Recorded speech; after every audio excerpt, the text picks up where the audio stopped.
Nous commençons avec M. Paul Okito. Est-ce que c'est une manière pour l'autorité des références, comme on l'a suivi dans le dossier, de réduire l'influence des ténors de sa majorité pour reprendre la main? Bon, merci Alain de votre pertinente question. Vous savez très bien qu'en démocratie, il faut la transparence et la responsabilité. Je me rends compte que l'union sacrée, d'ailleurs, elle doit d'abord se définir. Si aujourd'hui, plateforme électorale ou électoraliste, peut-être elle va se transformer en un parti politique pour regrouper plusieurs partis. Par la RDC, vous en avez à peu près 900 partis. Et si vous regardez bien les figures des membres de cette association, de cette union, il y a des contradictions dans l'affirmation des valeurs. C'est-à-dire chaque individu prépare son après. Donc ils sont là par la force des circonstances qui sont venus. Parce que les Congolais ont besoin d'abord de l'union des valeurs, l'union des citoyens pour transformer les pays et non ces assemblages ou des individus un peu disparates qui viennent avec... C'était le cas pour le FCC aussi. Ah, bien sûr, mais cette union sacrée, pour moi, ça n'a aucune utilité politique au jour d'aujourd'hui. Parce que ceux qui sont là, chacun vient avec son parti. Même à son parti, c'est à son parti. Et dans les partis, chacun a son idéologie ou sa vision de l'État. Donc, le mieux serait peut-être, c'était mieux de nous présenter d'abord une vision commune de l'union sacrée. Que non.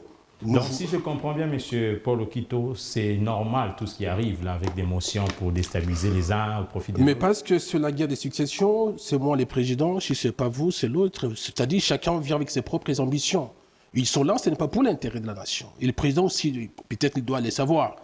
Et d'ailleurs, le président ne peut pas être l'autorité morale d'une plateforme électoraliste, parce qu'il est le chef de l'État. Il est le garant des bons fonctionnements. Il ne peut pas présider une plateforme électorale ou politique comme l'Union sacrée, parce qu'il est au-dessus de la mêlée. Il ne peut pas se réduire à la dimension des chefs d'une association ou de ces groupements politiques. Le mieux serait peut-être de dissoudre, pas dissoudre, parce que peut-être, ou d'affirmer que non, nous sommes devenus un parti politique. À ce moment-là, les participants, chacun va enterrer son propre parti et définir pour permettre à nos concitoyens d'avoir une vision claire. Qu'est-ce que c'est l'union sacrée? Et c'est ça. Monsieur Barnabé, apparemment, ce sont les mêmes erreurs du passé qui se reproduisent. On avait le FCC avec un président, un bureau politique, avec l'autorité morale, et c'est pratiquement, on a juste changé des noms, autorité de référence à la place d'autorité morale, et bureau politique, on a mis présidium. Bon, merci beaucoup pour ta question. Pour te répondre, je voudrais te rappeler un événement. Allez-y. J'ai vécu hier à l'hôtel du Fleuve. Le professeur Ramazan Chadari a publié un livre, c'était le vernissage. Les institutions de la Troisième République, sclérose de la République démocratique du Congo. Il y avait le professeur Mampouya, il y avait le professeur Bongidi. Émile. Je te dis, c'était un exercice très difficile parce qu'il a fait l'autopsie.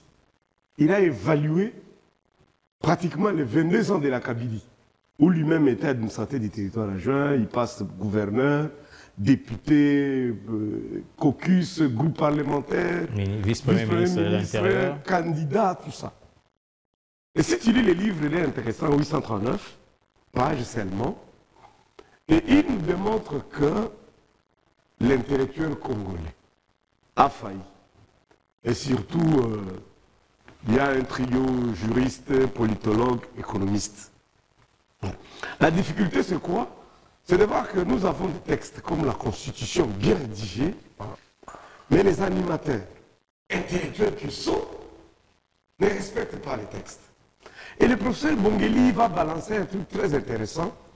Il dit que nos grands-pères ont consulté les Ngangakisi. Nos parents ont consulté les Nganganzambe. Il propose que notre génération, nous puissions maintenant consulter les Ngangamayele.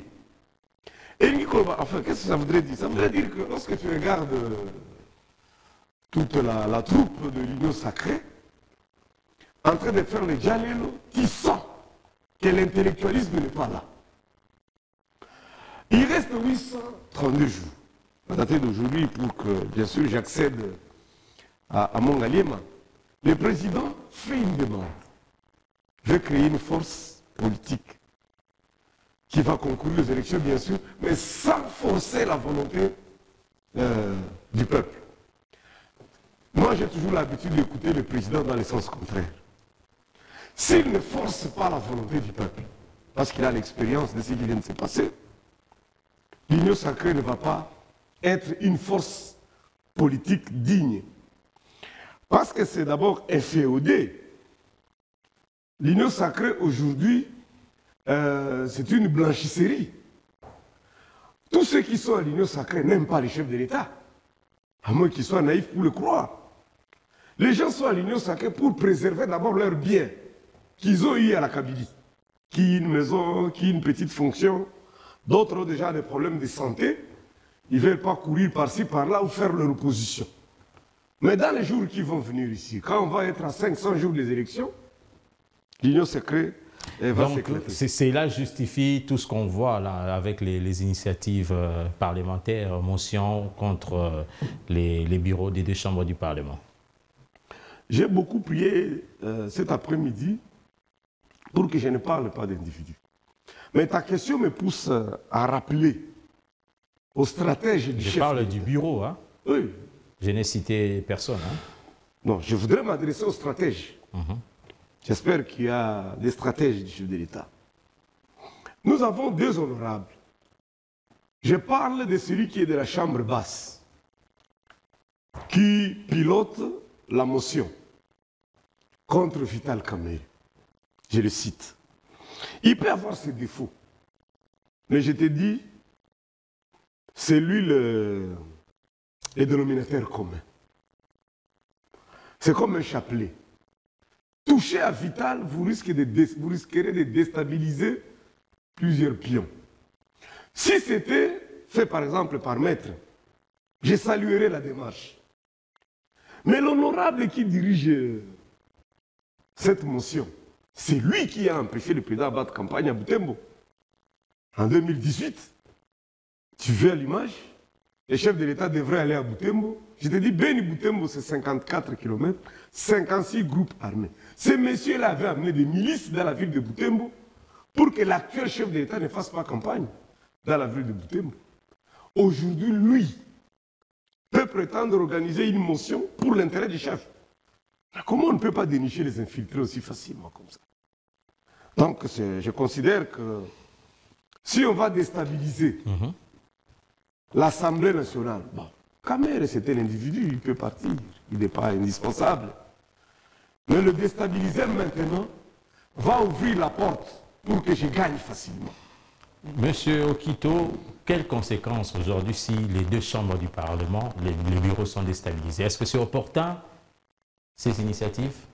Non, parce qu'il faut d'abord se poser la question, est-ce que le peuple sera gagnant?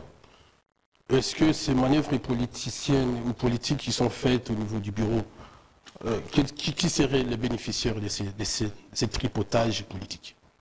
Nous avons besoin aujourd'hui, parce que le Congo traverse une période exceptionnelle. Nous sommes à l'est du pays avec la rébellion, à l'intérieur, ici sur le plan intérieur, la cohésion patine. Donc à cela s'ajoute encore, si nous ajoutons encore cette guerre entre les soi-disant membres de l'Union sacrée, parce qu'ils sont tous membres de l'Union sacrée.